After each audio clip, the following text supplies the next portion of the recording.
શહેરના જાંબુઆ વિસ્તારમાં ગત 14 માર્ચના રોજ હેર કટિંગની દુકાન ચલાવતા યુવકની તીક્ષ્ણ હથિયારના ઘા ઝીંકી કરવામાં આવેલી હત્યાના કેસમાં કપુરાઈ પોલીસે મોટી સફળતા મેળવી છે. પોલીસે આ ગુનાના મુખ્ય આરોપી કિરણ જશુભાઈ ચાવડાની ધરપકડ કરી કાયદેસરની કાર્યવાહી હાથ ધરી છે.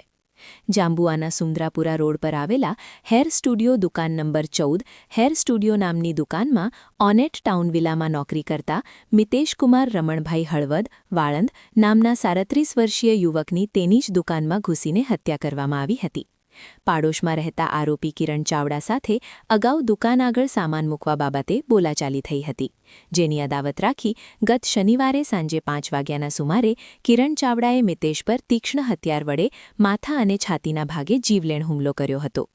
ગંભીર રીતે ઇજાગ્રસ્ત મિતેશનું એસએસજી હોસ્પિટલમાં સારવાર દરમિયાન મોત નીપજ્યું હતું. પોલીસની તપાસ અને ધરપકડ. આ ઘટનાને પગલે વડોદરાના ઉચ્ચ અધિકારીઓના માર્ગદર્શન હેઠળ ક્રાઇમ બ્રાન્ચ અને કપુરાઈ પોલીસની ટીમો કામે લાગી હતી. આરોપી કિરણ ચાવડા પોલીસ પકડથી બચવા માટે પોતાનો મોબાઈલ ફોન સ્થળ પર જ મૂકીને નાસી છૂટ્યો હતો, જેથી તેને ટ્રેસ કરવો મુશ્કેલ બન્યો હતો. જોકે કપુરાઈ પોલીસ સ્ટેશનના પીઆઈ ડીસી રાવલ અને પીએસઆઈ એલન સેન્સલાની ટીમે હ્યુમન ઇન્ટેલિજન્સનો ઉપયોગ કર્યો હતો. પોલીસને બાતમી મળી હતી કે આરોપી કપુરાઈ બ્રિજ પાસે કોઈ વાહનની રાહ જોઈ ઊભો છે. બાતમીના આધારે પોલીસે વોચ ગોઠવી કિરણ જશુભાઈ ચાવડા, ઉંમર વર્ષે 41, ને ઝડપી પાડ્યો હતો. આગામી કાર્યવાહી.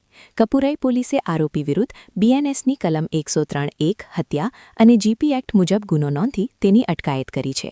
હાલ પોલીસ દ્વારા આરોપીના રિમાન્ડ મેળવવાની તજવીજ હાથ ધરવામાં આવી છે, જેથી હત્યામાં વપરાયેલ હથિયાર અને અન્ય પુરાવાઓ એકત્ર કરી શકાય.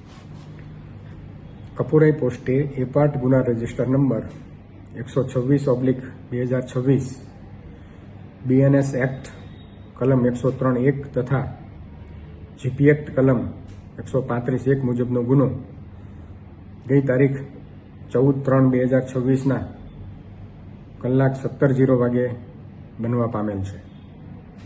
આ ગુનાના કામે હકીકત એવી છે કે આ કામના ફરિયાદી મીનાક્ષીબેન વાળંદના ભાઈ મિતેશકુમાર રમણભાઈ વાળંદ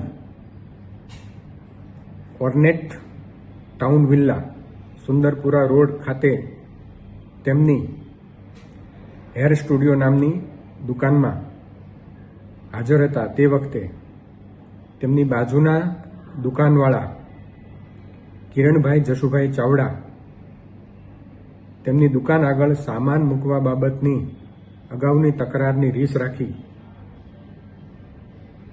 ફરિયાદીના ભાઈની દુકાનમાં પ્રવેશ કરી મિતેશકુમાર વાળંદનું ઉપર તીક્ષ્ણ હથિયાર દ્વારા ઉપરાછાપરી ઘા મારી તેમનું મોત નિપજાવી નાસી જઈ ગુનો કરેલ. ત્યારબાદ આ કામે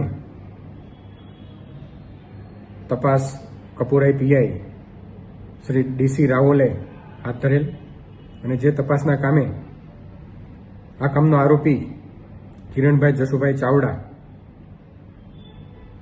ગઈકાલે પકડાઈ જતા તેને અટક કરી અને આજરોજ નામદાર કોર્ટમાં તેમના રિમાન્ડ મેળવવાની કાર્યવાહી કરવામાં આવનાર છે. જેડી પલસાણા, એસીપી, ઈ ડિવિઝન.